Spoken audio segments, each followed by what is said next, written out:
Hey guys, welcome to the channel let's learn maths. आज हम DSSB के paper का जनरल हिंदी का पार्ट सॉल्व करेंगे, तो आप प्लीज़ वीडियो को ध्यान से देखिएगा। हम अपना सेशन स्टार्ट करते हैं। हमारा पहला क्वेश्चन है औपचारिक शब्द में प्रत्यय है। औपचारिक शब्द पहले हम ये देखेंगे कि किस किस से मिलकर बना है। ये मिलकर बना है उपचार जमा इक, औपचारिक। औपचारिक तो इसमें क्या हुआ? प्रत्यय इक, ऑप्शन नंबर 4। अभ्युदय शब्द में उपसर्ग है। इसमें क्या उपसर्ग है, इसलिए हम इसको अलग अलग करके देखेंगे कि किस किस से मिलकर बना हुआ है। ये बना हुआ है अभि जमा उदय इक्वल्स टू अभ्युदय, तो इसलिए इसमें क्या होगा? अभि उपसर्ग होगा। कौन सा वाक्य अशुद्ध है? इसमें अशुद्ध वाक्य हमें पता करना है। हम एक एक करके चारों जो ऑप्शन हैं उनको पढ़ेंगे और पता करेंगे कि इनमें कौन सा अशुद्ध वाक्य है। पहला पढ़ते हैं, भलाई का ज़माना ही नहीं। ये तो सही है। बच्चे काम कर रहे हैं, ये भी ठीक है। सज्जन आदमी किसी का बुरा नहीं करते, इसमें थोड़ी मिस्टेक है। वो क्यों है? आदमी की जगह ये जो आदमी शब्द है ये जेंडर बायस को दिखा रहा है। आदमी का मतलब इसमें सिर्फ मेंस आ जाएंगे, जबकि यहाँ पर क्या होना चाहिए था? सज्जन व्यक्ति किसी का बुरा नहीं करते। तो हमारा इसमें जो थर्ड ऑप्शन होगा वो अशुद्ध होगा। जो हम फोर्थ ऑप्शन भी पढ़ लेते हैं, दुर्जन से दूर रहो, ये भी शुद्ध है। तो इसीलिए इसमें जो ऑप्शन नंबर थर्ड है वही अशुद्ध होगा। उसकी वीरता से सब चकित थे। इसमें जो वीरता पद है इसको हमें बताना है कि ये कैसा पद है। तो हम देखते हैं, ये सर्वनाम तो नहीं है, क्रिया भी नहीं है, विशेषण भी नहीं है, ये है भाववाचक संज्ञा। वो क्यों है? क्योंकि ये जो है भाव प्रकट कर रहा है, संज्ञा का भाव। जैसे कि क्या है? वो वीर है, उसकी वीरता से सब चकित थे, तो इसीलिए इसमें ऑप्शन 4 सही होगा। मोहन खाना खाने जा रहा है, वाक्य का काल है। जो मोहन है वो खाना खाने जा रहा है, ये वर्तमान काल है, लेकिन ये अपूर्ण है क्योंकि अभी वो गया नहीं है, यह कार्य चल रहा है। तो इसीलिए इसमें क्या होगा? अपूर्ण वर्तमान काल। वृक्ष शब्द का बहुवचन रूप होगा।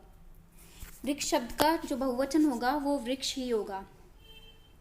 जैसा कि मैंने आपको इससे पहले भी कुछ वीडियोस में बताया है। अगर आपने अभी तक वो वीडियोस नहीं देखी हैं तो प्लीज़ प्लेलिस्ट में जाकर हमारे चैनल की देख लें और समझ लें कि कुछ ऐसे शब्द होते हैं जिनका बहुवचन ऐसा का ऐसा रहता है। जैसे कि फूल, फूल का जो बहुवचन है वो फूल ही रहता है। साधु, इसका भी बहुवचन ऐसा ही रहता है।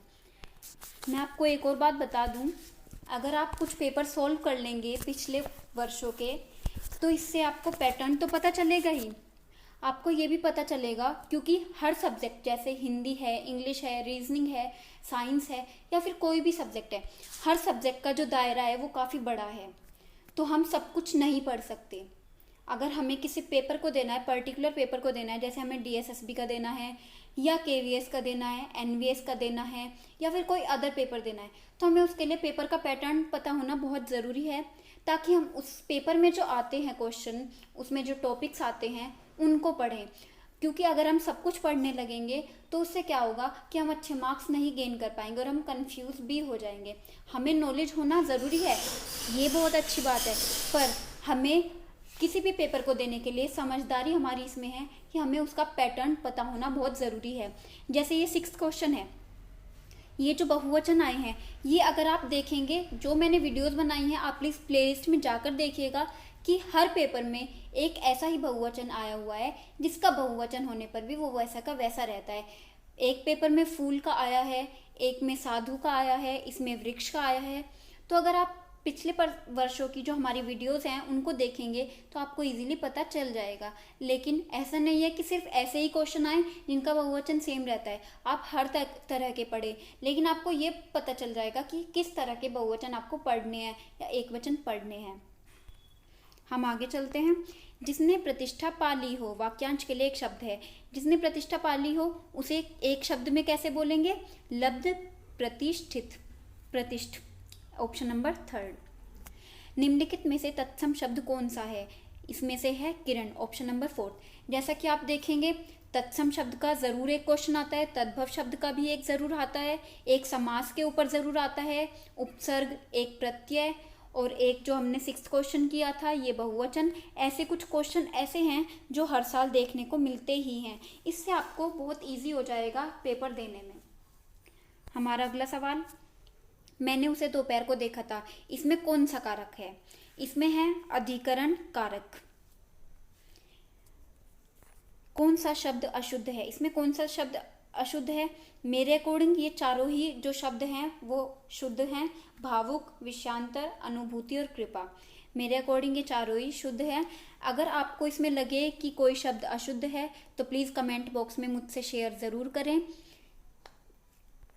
हमारा अगला सवाल, नाक कट जाना मुहावरे का अर्थ है। इसका अर्थ है प्रतिष्ठा नष्ट होना। वह अपराधी है, रेखांकित का विलोम होगा। अपराधी का विलोम शब्द क्या होगा? निरअपराध। वैसे तो अगर देखें कसूरवार, कुख्यात, निर्दोष ये सब सिनोनिम तो हो सकते हैं अपराधी के, लेकिन इसका जो विलोम होगा वो निरअपराध ही होगा, क्योंकि हर एक शब्द के लिए उसका विलोम अलग होता है। जैसे निर्दोष है, इसका जो विलोम होगा वो दोष होगा और सदोष होगा, और इसका जो विलोम हो जाएगा सदोष का वो निर्दोष हो जाएगा। तो हर शब्द के मतलब सेम हो सकते हैं, लेकिन जो उनके विलोम होंगे वो कहीं ना कहीं अलग होंगे। ग्रामगत शब्द में समास है। इसमें क्या समास है? इसमें है तत्पुरुष समास। वो कैसे है? जो तत्पुरुष समास होते हैं उसमें कारक चिन्ह छिपा रहता है। जैसे कि इस ग्रामगत में क्या छिपा हुआ है? ग्राम को गत मतलब जाना। तो इसमें जो को है कारक ये छिपा हुआ है, इसीलिए इसमें क्या होगा? ऑप्शन नंबर 1 सही होगा।